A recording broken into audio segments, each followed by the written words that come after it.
KTM camshaft failures. These have affected bikes with the LC8 engine since 2018. It includes KTM 790 and 890 and Husqvarna Norden 901. Hopefully we can summarise this objectively and dig a bit deeper into some potentially dodgy statistics and second-hand information.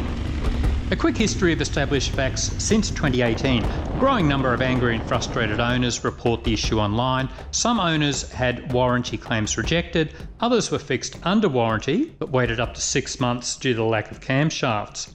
Many owners had to pay for repairs themselves as they were already outside the 1-year warranty period. 2020.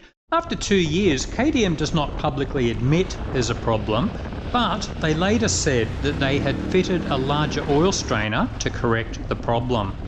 2021. Again, KTM does not admit a problem exists, but wider finger followers with a new DLC coating are used in 2021 models to allegedly correct the problem. And in warranty claims, a new cylinder head is installed with enhanced oil delivery and a screen mesh filter to better filter out impurities in the oil.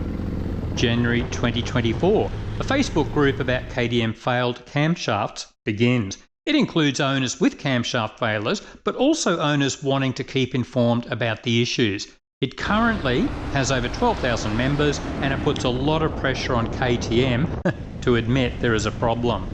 June 2024, an Austrian motorbike engineering and analysis company, Kuba GmbH, believes the problem is still not fixed. They highlighted this case of a 2023 KTM 890 with camshaft failure after only 11,000 miles.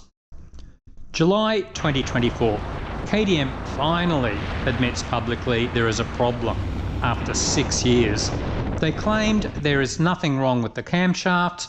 They stated the problem was resolved with those changes made back in 2020 and 21. KTM also posts on the Failed Camshafts Facebook group and apologised to owners who, quote, feel affected by the camshaft topic. KTM claims that most reported cases are just discoloration and running marks that can be fixed by cleaning the camshafts. At the same time, MCN reports that an engineer ran tests on his failed camshafts that suggested the camshafts are of insufficient hardness. We could not find other verification of this, and KTM denies the hardness is a problem. September 2024, a KTM board member acknowledges the brand has been damaged by quality control problems. October 2024, KTM confirms a goodwill scheme that will cover the cost of repairs for both past and future cases. They also admit camshaft issues still affect some 2020 890 models. February 2025, KTM announces a premium 4-year warranty on their larger models. This is also extended back to the 2023 and 2024 models. The biggest question, how many LC8 models are affected? In January 2025, KTM claimed there were only 250 cases over 3 years.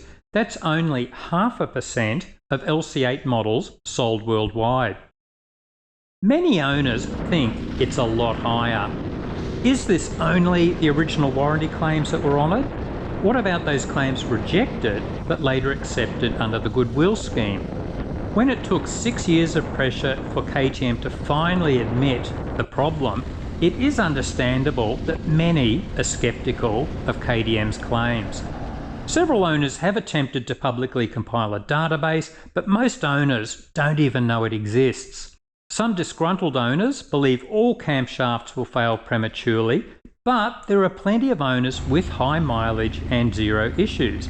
So who knows what the actual truth is unless a KTM whistleblower gives us precise figures and information. Has the problem been fixed? Partially fixed, perhaps. KTM's publicly announced modifications may have reduced the incidents, but only time will tell. Look at this database. Camshaft wear is reported anywhere between 2,500 kilometres to 70,000 kilometres. There are definitely reports of 2023 models and later, but relatively few. We need to see a lot of riders with high mileage to know if the failure rate is lower or the same. Also, some owners believe there could be a range of causes and that overall the engine design itself does not allow sufficient lubrication. Time will tell. Should you buy a second-hand or brand new LC8 model? Well, KTM's extended warranties and goodwill scheme should provide some peace of mind. Me, I would research the level of support from KTM, from your local dealer and national distributor. There are reports of some dealers who aren't keen to accept these warranty claims.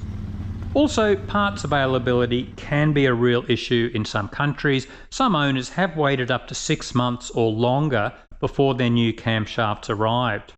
Personally, I find known issues like this fascinating. Has the internet blown it out of all proportion? Probably, to some extent. Has KTM only admitted fault and started fixing the issues due to a lot of pressure? Definitely. Are they hiding the true extent of the problem? Well, it could be likely. I raised international attention to beta enduro models with main bearing failures back in 2019. Eventually, beta admitted there was a 5% failure rate and provided a goodwill warranty. But I doubt this would have happened without pressure being applied. So KTM is certainly not the only brand when it comes to trying to sweep problems under the carpet. Is KTM's camshaft issue just another example of KTM treating their customers as lab rats? Perhaps. That's a topic I also explored a few years ago when a lot of the early TPI enduro models were seizing. What about you? Ever had a KTM camshaft failure? Did KTM look after you? Do you think KTM's claimed failure rate of 0.5% is probably true or not? Let us know in the comments.